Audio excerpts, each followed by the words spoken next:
Liu Shaoqi, Zhou Enlai, Deng Xiaoping, le nouveau secrétaire général du parti, et Mao, enfin. L'heure et les visages sont graves. Les chiffres et les statistiques, en maintenant l'illusion, avaient retardé l'échéance.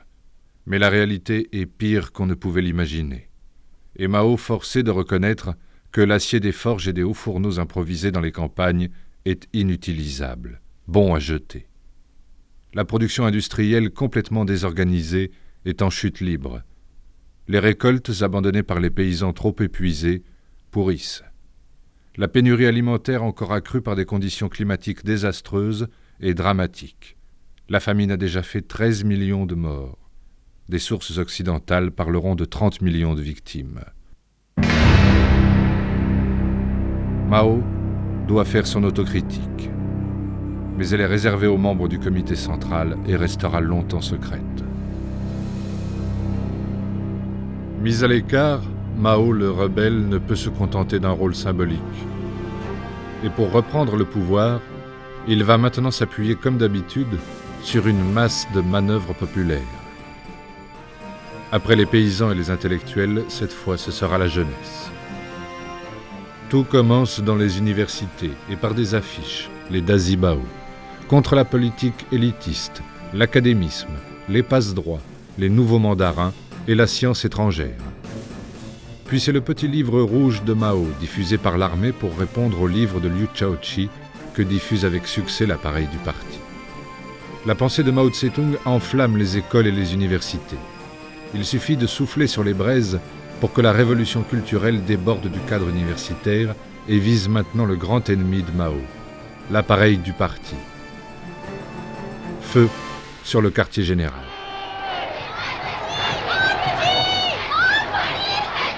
Le matin du 18 août 1966, avec les premiers rayons du soleil sur la place Tiananmen, Mao leur apparaît comme un dieu.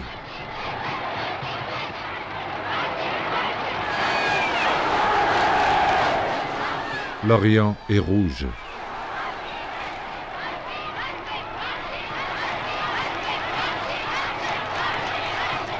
Ils sont les nouveaux gardes rouges de la Révolution. Ils ont tous les droits, et rien ne doit les arrêter. Balayer les monstres et les démons, sans destruction, pas de construction. Zhou Enlai, toujours prudent, attend de voir où soufflera le vent.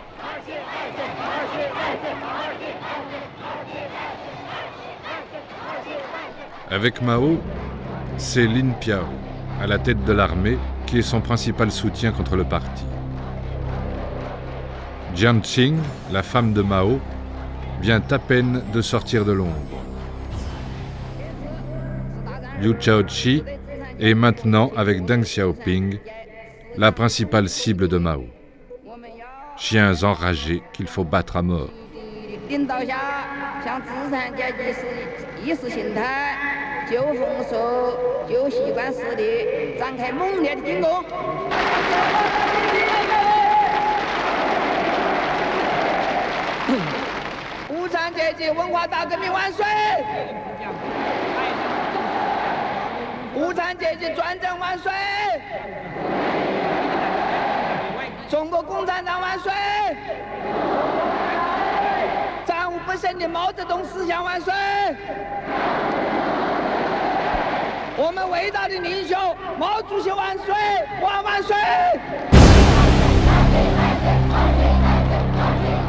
Du 18 août au 25 novembre 1966, le même cérémonial se reproduira régulièrement place Tiananmen.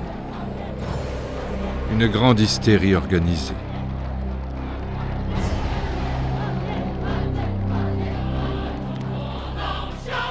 Lancé par Mao à l'assaut du parti et de la vieille société, après les intellectuels artistes et démocrates de l'aventure des Sans-Fleurs, après les paysans épuisés du Grand Bond, c'est à leur tour de croire au lendemain radieux.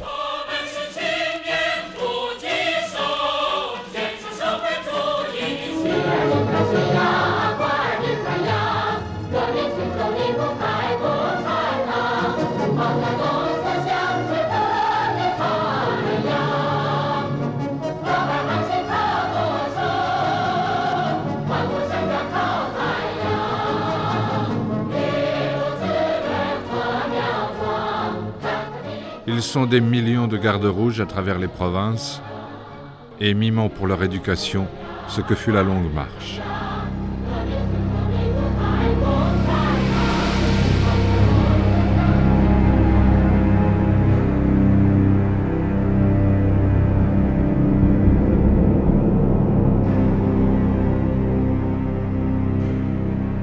Ils sont les héros de la révolution culturelle.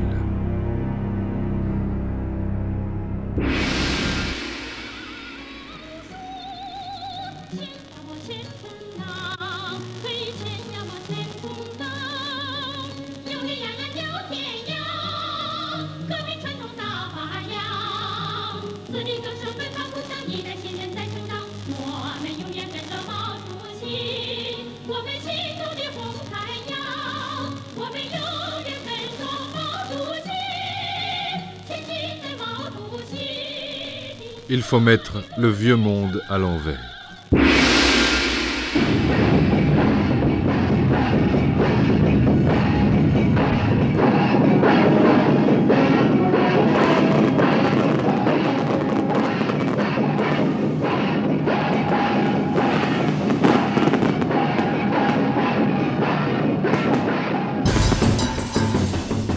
Tout ce qui représente et symbolise le féodalisme et les temps révolus est détruit.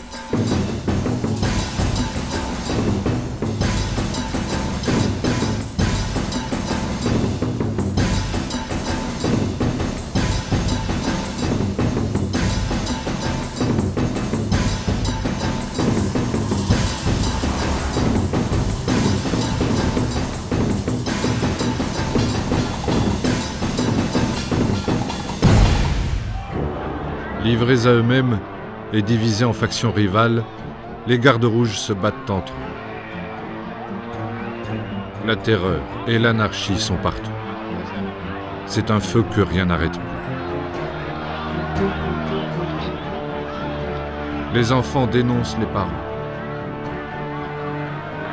Tout ce qui représente l'ordre répressif, la science bourgeoise, tous ceux qui détiennent une parcelle d'autorité sont physiquement brutalisés et humiliés par des adolescents fanatiques. Vieilles idées, cultures, coutumes et habitudes, la jeunesse a tous les droits et personne n'est à l'abri.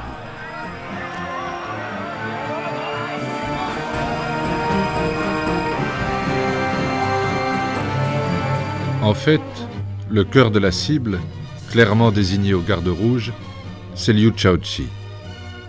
Accusé de suivre la voie capitaliste et condamné par 2 fois à faire son autocritique publique.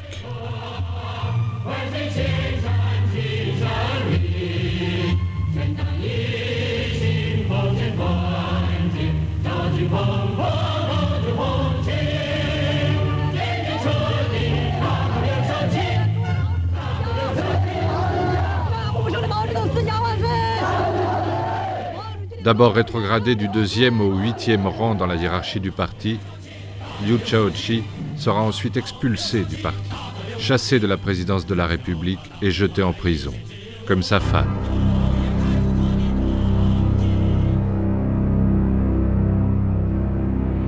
Les rats qui courent dans les rues, tuez-les, tuez-les.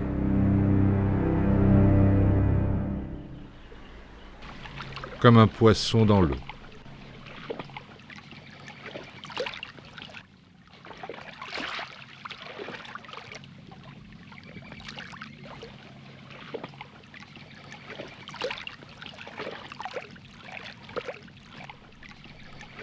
Mao fabrique ces images, qui plaisent tant à la jeunesse en Chine comme en Occident. Des images que l'on interprète facilement, des images de propagande. La révolution comme un grand fleuve que rien n'arrête dans sa course.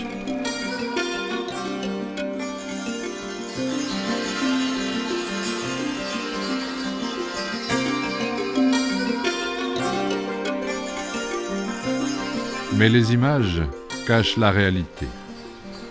En fait, le mouvement qu'il a lancé a complètement échappé à Mao et à ses manipulateurs, pris à nouveau au piège des contradictions. Le chaos, la violence et l'anarchie ont envahi la Chine, la plongeant à nouveau dans la guerre civile et rendant inévitable le recours à l'armée et le retour à l'ordre. Au printemps 1969, Mao a gagné. L'armée encadre maintenant le parti dont le rôle dirigeant est réaffirmé. La pensée de Mao Tse-tung en est le fondement, et Lin Piao, chef de l'armée, le successeur désigné.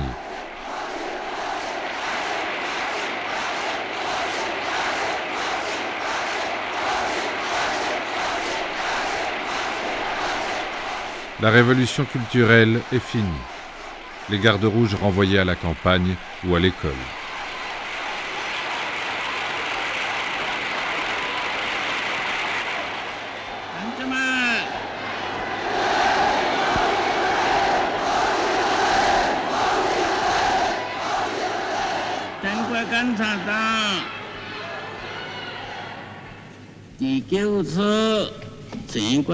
Derrière Mao, arbitre suprême, le prudent et modéré Chou En-lai, Premier ministre, doit maintenant compter avec Jiang Qing, Lin Piao et les radicaux, ceux qu'on appellera la bande des quatre.